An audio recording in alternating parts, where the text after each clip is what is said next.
मेरा नाम श्रीमती रश्मि खलखू, मैं ग्राम पंचायत तिरकेला की हूँ। अच्छा, आज क्या हो रहा था? आज यहाँ बिजली की उत्पादन कंपनी जो यहाँ खोलने के लिए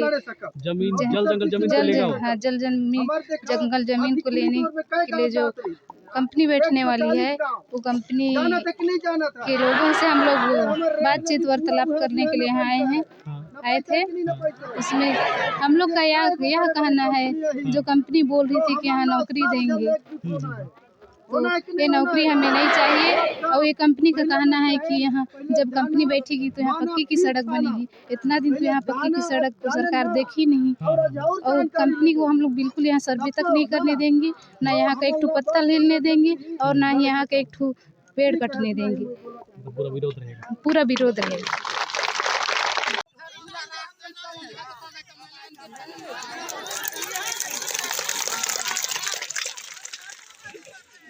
जी, क्या नाम है? मेरा नाम मनबहाल मिंज है, ग्राम पंचायत अरगुती से हूँ। क्या हो रहा था आज आपके ग्राम पंचायत में? आज हमारे ग्राम पंचायत के अगल बगल पंचायत पटपुरा, डोडाकेसरा, तिरकेला, लब्जी, जामा आदि के लोग इधर जुटे हुए हैं। हमें कुछ दिन पहले ये सुनने को मिला था कि ये जामा जो पहाड़ है, इस पहाड़ में किसी हरियाणा की कंपनी के द्वारा बिजली पावर प्लांट लगा रही है।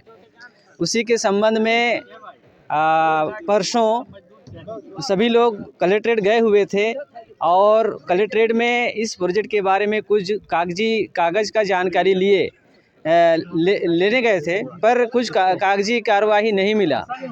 उसी के संबंध में आज एसडीएम साहब, तहसीलदार साहब के साथ चर्चा की गई और उस चर्चा में प्रोजेक्ट के लोग भी उपस्थित रहे, जिसमें ग्रामवासियों के द्वारा कुछ जानकारी लिया गया, जैसे कि कितने एकड़ में ज़मीन लगेगी, कितने एकड़ की ज़रूरत पड़ेगी, कितने एकड़ में ज़मीन मशीन लगेगा, लोगों को क्या फ़ायदा होगा, कहीं विस्थापन तो नहीं होंगे, इस प्रकार का जानकारी उनसे लिया गया। तो क्या उनके द्वारा जो जानकारी दी गई, क्या जानकारी दिया गया? तो उनके द्वारा मुँह ज़बानी दिया गया कि किसी को विस्थापित नहीं किया जाएगा और जिस किसान का ज़मीन फंसेगा उस किसान को मुआवजा दिया जाएगा, प्लस उसकी योग्यता के अनुसार नौकरी दी जाएगी। इस प्रकार का उन्होंने जानकारी दिया है, पर उनके खुलने से क्षेत्र के लोगों को ऐसा क्या लगता है, योग्यता पूरा है पावर प्लांट के लाइक आसपास के लोगों को है क्या, ऐसा लगता है? तो एरिया उस लायक नहीं है, क्योंकि पानी से बिजली बनेगी तो पानी नहीं है इधर। नहीं, ये जैसे बोल रहे हैं कि कंपनी वाले योग्यता के आधार पर नौकरी दिया जाएगा, तो क्या यहाँ कितने पढ़े लिखे हैं, मतलब कितना प्रतिशत पढ़े लिखे होंगे, क्या है? कंपनी के कहने अनुसार इधर योग्यता नहीं है, क्योंकि उधर इंजीनियरिंग वालों को ही रखेंगे कंपनी में, और इधर तो 8वीं 10वीं 12वीं पढ़े लिखे ही हैं, इसलिए संभव नहीं है। मतलब आपको क्या लगता है कि मतलब वो केवल ठगने का काम करेगा? हाँ, एक कंपनी ठगने का काम कर रही है और इसमें गांव हित के लिए नहीं है। और आगे आप लोग क्या करना चाहते हैं? अभी गांव वालों का एक ही राय है कि इन लोग जब तक एमईओ बोलते हैं, सरकार से अनुबंध है या ग्राम पंचायत का अनुबंध है, इसको अगर दिखाते हैं तो इस पर विचार किया जा सकता है। अगर इसको नहीं दिखाते हैं तो हम सब इसका विरोध करते हैं। बताइएगा, वर्तमान में सर्वे का काम किया जा रहा है, ये आपका 5वीं अनुसूची क्षेत्र है जी। इस क्षेत्र में लोग बगैर ग्राम पंचायत या ग्राम पंचायत के जिम्मेदार पदाधिकारी जो हैं, उनके परमिशन के बगैर नहीं घुसते हैं, तो यहाँ इस क्षेत्र में सर्वे कैसे चल गया? कौन अनुमति दे दिया उनको? यही तो इनका ये जो कानून है, कानून का इन लोग उल्लंघन कर रहे हैं, नियम का उल्लंघन कर रहे हैं, और ग्राम सभा का कोई अनुमोदन नहीं है, इन लोग चुपके से आके इधर सर्वे कर रहे हैं। तो हमारे हिसाब से ये क्या बोलते हैं, अंग्रेजी में इलीगल बोलते हैं, क्या बोलते हैं, कानून के विरुद्ध है। तो ये ठीक नहीं है। आगे आप लोग क्या करना चाहेंगे उसके संबंध में? यदि इन लोग एमईओ बोल रहा हूँ उसको दिखाते हैं तो उस पर हम विचार करेंगे। अगर इन लोग सरकार और ग्राम पंचायत का एमईओ नहीं दिखाते हैं तो हम लोग इनका विरोध करते हैं, और अगर इन लोग ज़बरदस्ती करने का कोशिश करते हैं तो बहुत कुछ हो सकता है, उग्र प्रदर्शन हो सकता है। हो सकता है किया जाएगा, लेकिन धन्यवाद। चलिए, बहुत बहुत धन्यवाद आपको। सर नमस्कार, मेरा नाम सत्यनारायण यादव है। मैं ग्राम पंचायत डांडकेसरा से हूँ सर। क्या हो रहा था? सर हम लोग वही वो पावर प्लांट जो लाइट वाला है उसी के उपलक्ष्य में आए थे। हम लोग मान चलिए कि मीटिंग यहाँ रखा गया था और कंपनी वाले भी आए थे। कंपनी वाले वही बोले कि यहाँ लगेगा ये पावर प्लांट लाइट जो है वो अंडरग्राउंडिंग से हम लोग यहाँ का लोगों का देंगे, योजना देंगे, नौकरी देंगे, महिलाओं को सिलाई उलाई मशीन देंगे। अपने स्तर से वो लोग समझाने का कोशिश किए, लेकिन यहाँ एक ऐसी जगह है कि हम लोग उसको नहीं चाह रहे हैं। इसका कड़ी विरोध है यहाँ से, पूरे 8 पंचायत से। इसको अब हम लोग नहीं खुलने देंगे सर, क्योंकि इसलिए हम लोग बहुत जगह ऐसे धोखा में पड़ चुके हैं और आज उसका भुगतान हम लोग भोग रहे हैं। एक तो हम लोग पिछड़े हुए एरिया से हैं, ना रोड है यहाँ, ना लाइट है, न कुछ नहीं है। इस जंगल के आश्रित में है, जंगल जमीन के आश्रित में। ये भी हम लोग को छिना जाएगा तो फिर हम लोग के जीवन अर्पण बहुत मुश्किल में पड़ जाएगा सर। मैं तो इनके बारे में आपका हार्दिक स्वागत है। आपको बताना चाहूँगा कि आज यहाँ स्टरलाइट ग्रेड विद्युत उत्पादन कंपनी खोले जाने हेतु एक मीटिंग रखा गया था। मीटिंग नहीं, यहाँ के लोगों की मंशा जानने के लिए संबंधित कंपनी के द्वारा मीटिंग रखा गया था। तो इसमें क्या क्या आसपास के लोगों को मिली, इसके बारे में आइए इस क्षेत्र के जो जनपद सदस्य हैं उनसे पूछने का प्रयास करेंगे। तो महोदय जी, ये बताइएगा कि आज क्या हो रहा था यहाँ? जी, आपको अवगत कराना चाहूँगा कि ये स्टरलाइट पावर ग्रिड जो है, ये वनांचल के जो सरगुजा के वनांचल जो दक्षिण एरिया है, ये मैन पार्ट के तराई एरिया को ये चिन्हांकित कर रहे हैं। ये सर्वे के काम के पहले चरण में सर्वे, अब ये सर्वे का अवेयरनेस मतलब जानकारी है नहीं, और ये कितना ज़मीन रिक्वायरमेंट चाहिए इनको, कितने पे इनका प्रोजेक्ट लगेगा, इसकी कोई जानकारी एक्चुअल नहीं बता रहे हैं।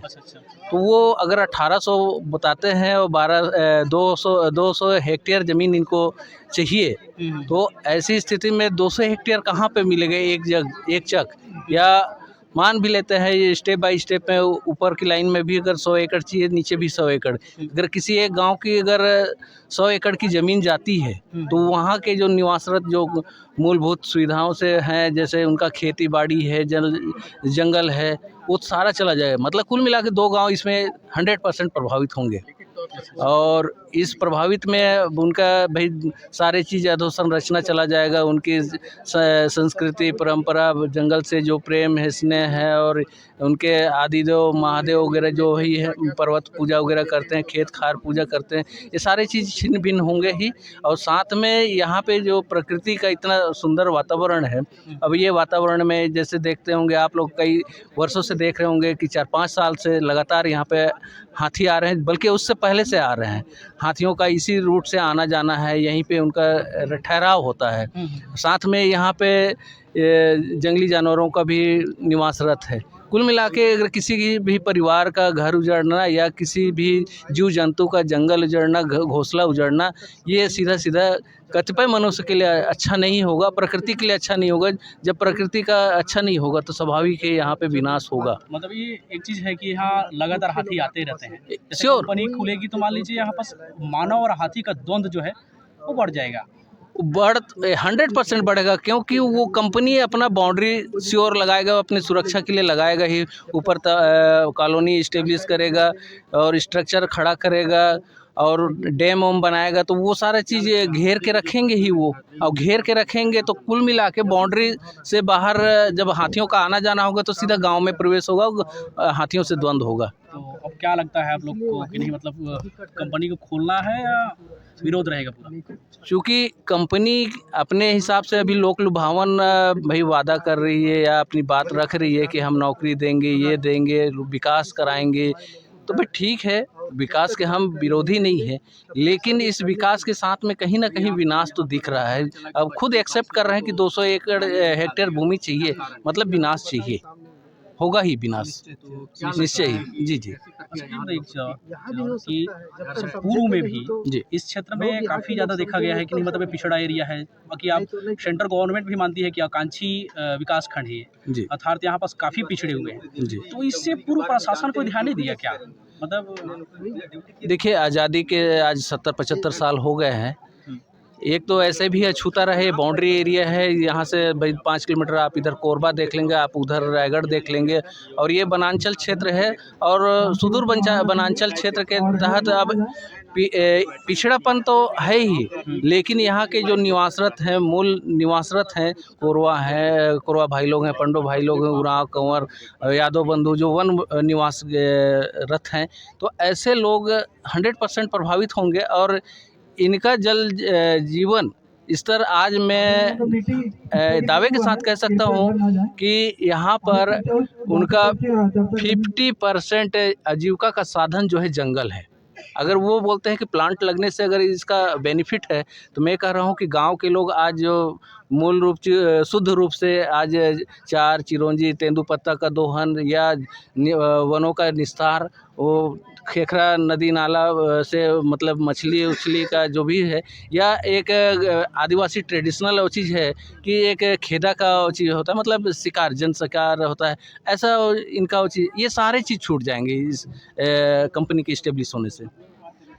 तो आप देख सकते हैं कि यहाँ जो क्षेत्र के जनपद सदस्य हैं, उनके द्वारा बताया गया कि इसके आने से मतलब यहाँ की जो संस्कृति है और यहाँ का जो परंपरा है वो तो विलुप्त होगा ही, साथ साथ यहाँ हाथी और मानव के बीच द्वंद्व इतना बढ़ जाएगा कि लोग काफ़ी परेशान हो जाएंगे। साथ ही ये एक और बात है कि सरगुजा संभाग के रेहर खदान, अमगांव खदान, अदानी केते परसा खदान, साथ ही अमेरा खदान के एरिया के लोगों को जिस प्रकार वर्तमान में मूलभूत सुविधाओं को लेकर के परेशान हो रहे हैं, उससे आसपास के लोगों को, क्षेत्र के कंपनी एवं क्षेत्र के लोगों को प्रशासन के प्रति विश्वास अब खो चुका है। इससे आसपास के लोग अपने क्षेत्र में किसी भी प्रकार की कंपनी को बसने नहीं देना चाहते हैं। नमस्कार।